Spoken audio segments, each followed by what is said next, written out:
Ok, entonces en el video anterior revisamos cómo configurar el programa para determinar la curva IB en función de los Standard Test Conditions.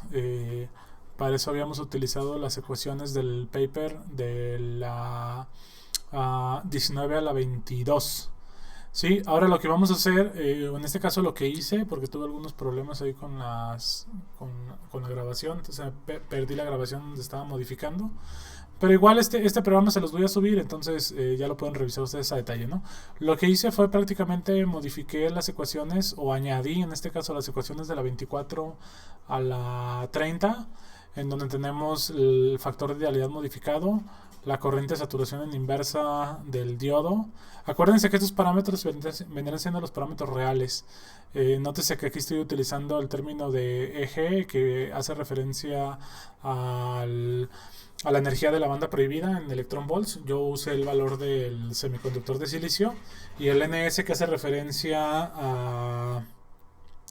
al número de celdas en serie, pues lo dejé prácticamente en uno, ¿sí? También aquí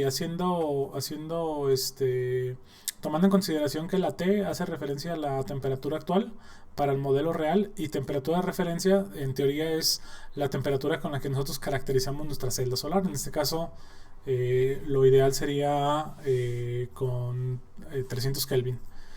Sí, entonces luego tenemos la fotocorriente, pero la fotocorriente, nótese que está en términos también de lo que viene siendo la radiación incidente, en este caso con la variable G, en donde estaríamos teniendo la radiancia o la radiación incidente en watts por metro cuadrado, y además tenemos la suma de la fotocorriente más un coeficiente que en este caso es alfa, que es el factor o el coeficiente térmico de corriente, multiplicado por la relación de la resta o la diferencia de las temperaturas.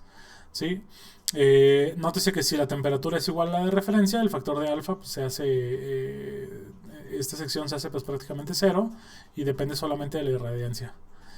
La resistencia en serie, pues prácticamente igual a la de referencia, y la resistencia en paralelo es igual a la de referencia multiplicada por la relación de la radiación incidente sobre la radiación actual. Y bueno, aquí tengo en el código prácticamente los parámetros de alfa y de beta que yo estoy poniendo para alfa 1.4 miliamperes por grado centígrado, y para beta estoy poniendo menos 29.3 volts por grado centígrado. Estoy poniendo como los de referencia temperatura de 300 y radiancia de 1000, que es lo del Standard Test Condition. Y aquí tengo mis parámetros reales, ¿sí? Que son los parámetros con los que yo quiero simular mi sistema. Acuérdense, y creo que ya lo he mencionado, la idea de esto es caracterizar tu celda, posteriormente realizar el análisis en el Standard Test Condition para validar que el modelo esté funcionando. Y ya en función a eso tú puedes mover bajo la temperatura y la radiación incidente para ver cómo se comportaría la celda que tienes caracterizada para para otras temperaturas o para otras radiaciones incidentes. Aquí en el código yo puse en el parámetro de real, ¿sí?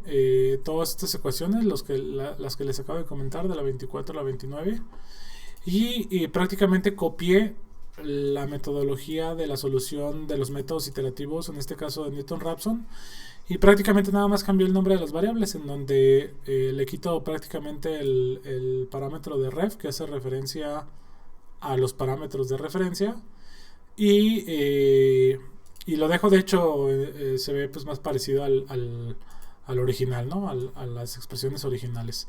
Obviamente le pongo un subíndice, un número 2 a la corriente de la celda, ya la final. Aquí la del Newton-Raphson la dejo como i porque realmente es una variable temporal que solo la estoy utilizando para determinar el método. Al final tomo el valor final y lo asigno a mi vector de corriente. Aquí lo que también algo interesante fue que hice la segmentación en función del cruce por cero que ya habíamos hecho para el primer vector, que en este caso es el de referencia. Y aquí fíjense que ahorita vamos a ver que no cae exactamente igual en los puntos del cero para este vector ID2, porque obviamente al modificar la curva, pues también vamos a estar modificando lo que viene siendo pues el cruce por cero en términos de voltaje. O sea, el voltaje en Open Circuit va a cambiar. Esto lo hice para simplificarme un poquito ahorita el código, que no se extendiera más, pero realmente esto debió de haber tenido su propio análisis de cruce por cero y segmentarlo hasta ahí. El problema es que luego no iba a poderlo graficar en el mismo plot. Saco también la potencia de la corriente 2 y lo grafico. ¿Sí? Por último también añado las leyendas que tienen que ver con el STC, que es el Standard Test Condition, y el real. Entonces miren, vamos a graficar. Voy a poner primeramente 1000 watts por metro cuadrado y 300 grados, 300 Kelvin, para ver y darnos cuenta que la gráfica pues prácticamente se mantiene igual, ¿no? Podemos observar que la gráfica naranja, o en este caso un tono casi rojo, cubre a la gráfica del... Pues no estoy muy seguro qué color es, pero es color creo que como... yo lo veo negro. Del Standard Test Condition, ¿no? Entonces vamos a modificar un poquito. Vamos a ponerle 1050 watts por metro cuadrado. Vamos a darle a correr y vamos a ver cómo... Vamos a ver cómo es que la respuesta de la curva tiende a tener un valor mayor en términos de corriente.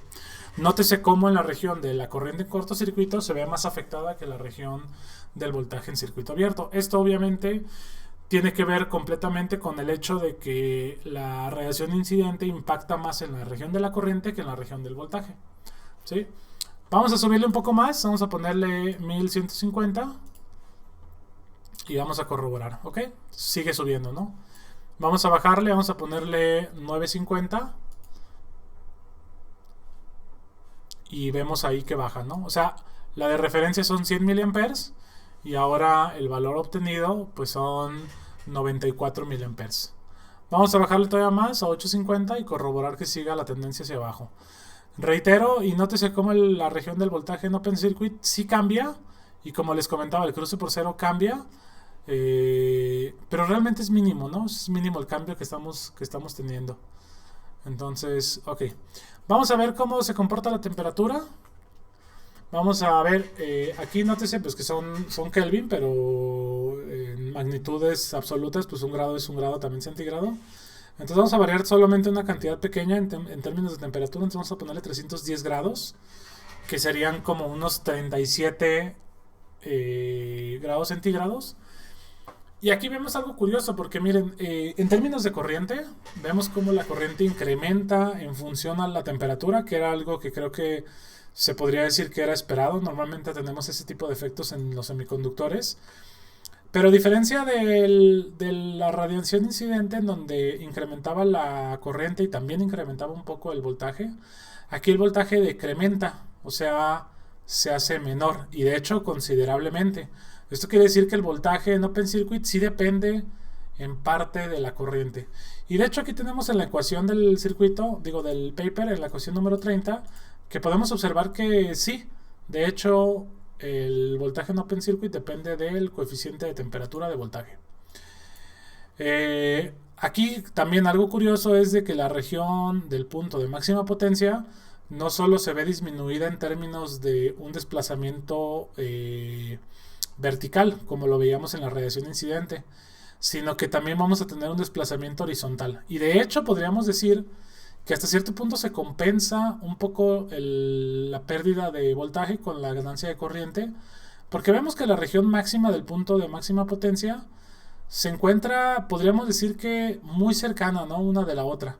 Aquí no tengo en el programa que determina el valor máximo de la curva de potencia, pero se puede observar de manera más o menos clara que la respuesta es muy parecida, ¿no? Si le damos zoom, vamos a poder encontrar ahora sí los valores de potencia y cómo difieren, ¿no? Vemos que realmente son unidades estamos en los miliwatts, ¿no? Las unidades, déjenme ver, sería .019, sí, serían en las unidades de miliwatts o en las centenas de microwatts, ¿no? O sea, no nos cambia tanto. Vamos a bajarnos en vez de 310 a 290 para bajar al otro lado. y vamos a ver si el comportamiento es inverso, y sí, es inverso. En este caso baja para la corriente, pero sube para el voltaje, y corroboramos que la potencia vemos más bien un desplazamiento horizontal y no tanto un desplazamiento vertical. Aquí creo que se podría argumentar y observar de manera clara que aquí la potencia sí bajó un poco más, ¿no? Porque aquí estamos ahora sí